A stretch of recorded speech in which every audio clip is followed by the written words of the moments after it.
আর চোরদের আমার অনেক সময় অনেকে ওই অ্যাডজাস্টমেন্ট ব্যাপারটা করতে আসে, অনেক প্রফেসররা এর মধ্যে ইনভলভ আছে যারা বিভিন্ন অ্যাডজাস্টমেন্ট আমার সঙ্গে করে পারেনি, তাই জন্য তারা সবাই। এই মুহূর্তের সবচেয়ে বড় আপডেট, পদত্যাগ করলেন সন্দীপ ঘোষ। আরজিকর হাসপাতালের প্রিন্সিপাল সন্দীপ ঘোষ স্বাস্থ্য ভবনে এসে তার পদত্যাগ পত্র জমা দিয়ে গেলেন। তিনি জানান সরকারি চাকরি, প্রিন্সিপাল, প্রফেসর সব জায়গা থেকেই তিনি ইস্তফা দিলেন। তিনি আরও জানান আরজিকর হাসপাতালে তরুণী চিকিৎসকের মৃত্যুর ঘটনায় তিনি যে মন্তব্য করেছিলেন, সুইসাইড করেছি বলে জানিয়েছিলেন, সেই কথাগুলি তার মুখে বসিয়ে দেওয়া হয়েছিল বলে তিনি জানান। আমি সরকারি চাকরি করেছি, সমস্ত নির্দেশ পালন করেছি। যখনই স্পষ্ট বক্তা হয়েছে তখনই আমাকে রাজনৈতিক রং লাগিয়ে দেওয়া হয়েছে বলে অভিযোগ করেন। করে থাকতেই বলে এসেছিলাম যে আমি রেজিগনেশন দিচ্ছি। আমি স্বাস্থ্য ভবনে ডিএমই স্যারের সঙ্গে দেখা করে আমার রেজিগনেশন লেটার জমা দিয়ে গেলাম এবং বললাম যে আমি আজকে থেকে আর এই সার্ভিস, প্রিন্সিপাল তো নয় এবং এই সার্ভিসও থাকছি না।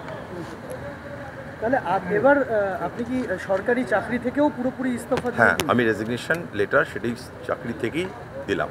সরকারি চাকরি, প্রিন্সিপাল, প্রফেসর সব জায়গা থেকে রেজিগনেশন দিলাম, গভর্নমেন্ট অফ ওয়েস্ট বেঙ্গলের চাকরি। কিন্তু প্রশ্নটা হচ্ছে যে এইরকম একটা পরিস্থিতি তৈরি হলো কেন?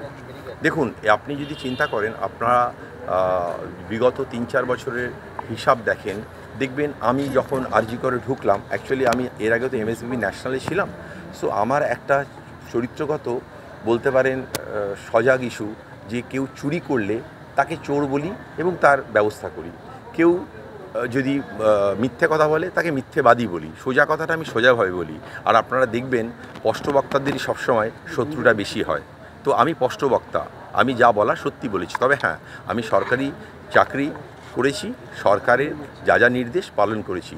আমাকে যখনই স্পষ্টবক্তা হয়েছি তখনই আমাকে রং লাগিয়ে দেওয়া হয়েছে, রাজনৈতিক রং লাগিয়ে বলে দেওয়া হয়েছে যে ওই দলের হয়ে কাজ করছে, যেটা কিন্তু আমি একজন মানুষ হিসাবে আমি আমার কাজগুলো করেছি। আরজি করেও তাই। আরজি করে যখন আমি চার্জ নিলাম, আরজি কর ছিল ঘুঘুর বাসা। এখানে প্রত্যেকটা জায়গায় তোলাবাজি, কোনো মানে নেতাদের মদত ছিল, কোনো স্টাফেদের মদত ছিল। আমি সেইগুলোকে সমস্ত ভেঙে দিয়েছি, তোলাবাজি বন্ধ করেছি, কোনোভাবেই তোলাবাজি হয় না, এইটুকু বলতে পারি।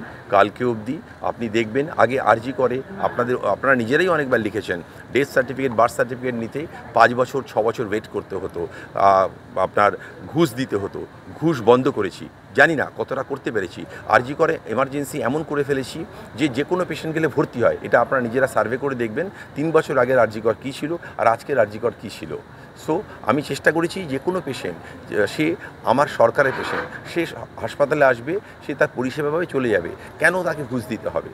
যখনই যে মুহূর্তে আমরা কমপ্লেন পেয়েছি, আমি কমপ্লেনের সদর্থকভাবে উত্তর দিয়েছি এবং বলেছি যে তার পরিষেবা দেওয়া হোক, কোনোভাবে সে ঘুষ দেবে না। যে ঘুষ চেয়েছে তার শাস্তির ব্যবস্থা করেছি, হয় তাকে সাসপেন্ড করেছি, নয় তাকে শোকজ করেছি। Bureau report, channel 24/7।